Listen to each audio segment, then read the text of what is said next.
அவனுடைய மாம்சம் அவனுக்குள் இருக்கும் வரையிலும் அதற்கு என்ன இருக்கிறது? நோவு இருக்கிறது. அவனுடைய ஆத்துமா அவனுக்குள் இருக்கும் வரையிலும் அதற்கு துக்கம் உண்டு.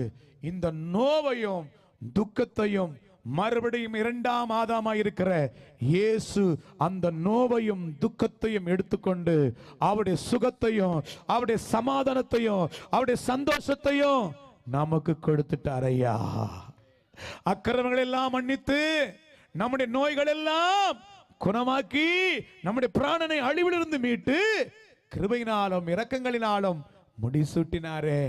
இந்த இயேசு தாயா ஒரு மனுஷனுக்கு இல்ல, இந்த உலகத்தில் இருக்கிற கடைசி மனிதனுக்கும் ஆயத்தமாக்கப்பட்ட அடிக்கப்பட்ட ஆட்டுக்குட்டி. இவருடைய ரத்தத்தின் மூலம்தான், இவருடைய மீட்பின் மூலம்தான் மனிதனுக்கு ரட்சிப்பு உண்டாகும். நாங்க நிறைய பேர் சொல்றாங்க மதத்தை பரப்புறாங்க. மதம் இல்லையா, இதுதான் சத்தியம்.